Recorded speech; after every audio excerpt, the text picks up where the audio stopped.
हेल' लोगोफोर नेचार publication YouTube चेनेलाव साफ्रोमखौबो बरायना लाग्रोबाय।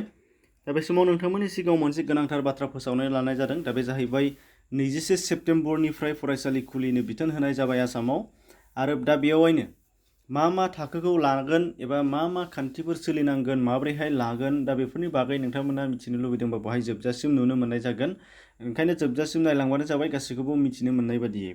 दा फैदो फारि फारि नायलांदिनि। 21 सेप्तेम्बर 2020निफ्राय फरायसालि खुलिनो आसामाव बिथोन होनाय जाबाय। बिथां सोलोंथाइनि मन्त्रि डक्टर हिमन्त बिश्व शर्मा बिथाङा खौरांगिरि मेलनि गेजेरजों बेखौ फोसावनाय जादों। दा थाखो 9निफ्राय थाखो 12सिमल' बेखौ खुलिनो होनाय जादों आरो बेयाव गुबुन गासैबो आद्रा थाखोफोरखौ 12निफ्राय गोजौसिन आरो थाखो 9निफ्राय गाहायसिम जेसेबां दं बिसोरखौ बन्द दोनथ'नाय जादों।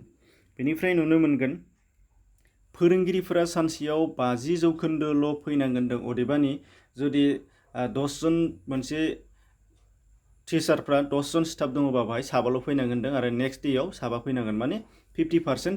बेनि उनावहाय नेक्स्ट डेयाव 50% फैनांगोन। बेनिफ्राय फरायसाफोरा क्लास लाहोगोन ना लाहोआ बेखौ बिमा बिफानाव लिरनाय आखारै गनायथि लानानै फैनांगोन होनदों।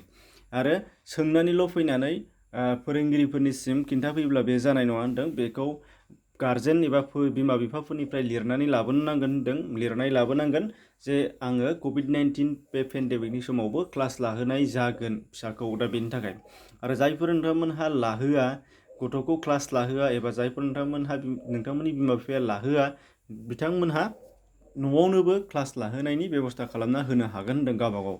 दा बेनिफ्राय नुगोन कभिड-19 केयार सेन्टार जानांनाय गोबां फरायसालिफोर दङ। दा बैफोर फरायसालिफोरा नाथाय बन्द थागोन होनदों। मानो होनबा कभिड-19 केयार सेन्टारानो बोखारजागौमानि बेयो बेदिनो सोलिबाय थागोन। दा बेनिफ्राय थाखो लानायाव अदेबानि क्लास लानायाव समाजारि जानथाइ, ससियेल डिस्टेन्स मानिनाय आरो मास्क गाननाय, बे कभिड-19नि जायनाखि रुल्स मानिनांगौ बेफोरखौ मानिखानांगोन। बेनिफ्राय नों सप्तायाव 10% एबा 10% फरायसाफोरखौ कर'नानि टेस्ट खालामनाय जागोन होनदों। माने जायफोर बिथांमोनहा लैखोन नुजागोन क्लास लानायाव, फोरोंगिरियानो जा फरायसायानो जा, आरो क्लास लाफुबाय थानाय समावनो जुदि लैखोन नुयोबा बेफोरखौ सप्तासेनि गेजेराव 10% बेखौ टेस्ट लालांनाय जागोन होनदों। आरो गोबां पजिटिभ जायोब्ला गाहाय फोरोंगिरिया जिल्ला क्लाबाव फोरमायना होनो हागोन होनदों। आरो बिथांमोना मा सुबुरुन होयो बेखौ खोनासंनो नांगोन होनदों। बेनिफ्राय थाखोआव गोबां फरायसा दंब्ला ग्रुप खालामनांगोन होनदों, ग्रुप वाइसै।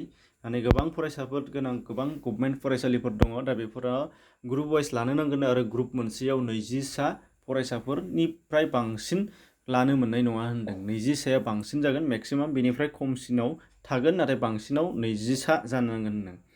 बेनिफ्राय ग्रुपआ जुदि मोननै जायोब्ला दा बेखौ समखौ राननो नांगोन होनदों।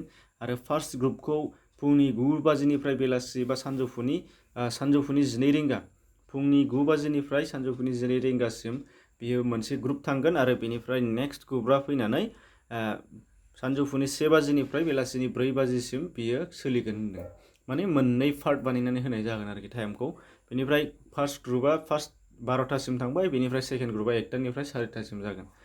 दा बेनिफ्राय गेदेर बेरामिफोर, गोबांथार फोरोंगिरिफोरानो गेदेर बेरामिफोर दङ, जेरै डायबेटिक्स होनदों, किडनिनि जेंना बायदिसिनाफोर गेदेर बेरामिफोरा फरायसालियाव फैयैयानो मोजां होनदों। माने फैनांलाया होनदों बैफोरबादि फोरोंगिरिफोरा। बेनिफ्राय नुगोन सप्तायाव थाखो मोनसेया सानथामल' क्लास लानाय जागोन होनदों। दा बेफोरो जादों क्लास 9 आरो 12आ समबार, बुधबार आरो शुक्रबाराव फैनांगोन होनदों। समबार, बुधबार आरो शुक्रबार बे मोनथामाव। बेनिफ्राय क्लास 10 आरो 11आ मंगलबार आरो बृहस्पतिबाराव आरो शनिबाराव फैनांगोन होनदों। माने सप्तायाव सानथाम खरि रानना होदों, जाहाथे खेबसेनो ज' जायोब्ला गेदारिं जागोन फरायसालियावबो, बाहाय आरोबाव बांसिन कर'ना भाइरासनि बार साग्लोबनाया बा कभिड-19नि गोसारनाय जानो हागौ। बेनि थाखायनो बेखौ बिथांमोनखौ मोनब्रै क्लासजों बेखौ लोगो मोनहोनाय जानाय नङा आरो, माने आलदा लानाय जागोन। दा बेखायनो मा होनदों, सप्तायाव सानथाम खरि बारायखौ राननानै होनाय जादों आरो।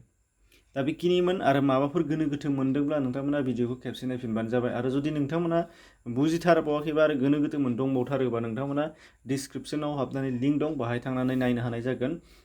बिथां मन्थ्रिनि खुगानिफ्रायनो खोनासंनो मोनगोन आरो बेनिफ्राय गुबुन खौरां बिजोंफोरनिफोरबो नोंथांमोना बेफोरखौ चेक खालामनानै लानो हानाय जागोन। आरो लानाया गोनांथिबो दं होननानै आं आसा खालामदों। मानो होनबा बियो जोंहा गोबावथार बोसोर सम थांनायनि उनावहाय दा फरायसालि खुलिनो नागिरदों, बेखायनो जोङो मोजां मथन मिथिनानै लानाया मोजां। नाथाय आं बाहाय नोंथांमोननि सिगाङाव 100% बेखौनो थिगखौनो खिथाखादों। बे नङा जे नायफाम थिननाय माने बेवहाय गोरोन्थि जाखादों, बिदि नङा। नोंथांमोनहा जुदि गोसो जायोब्लासो होनदों, गोसो जायोब्ला नायफिनबानो जाबाय। एसेनोसै, गोजोन्थों।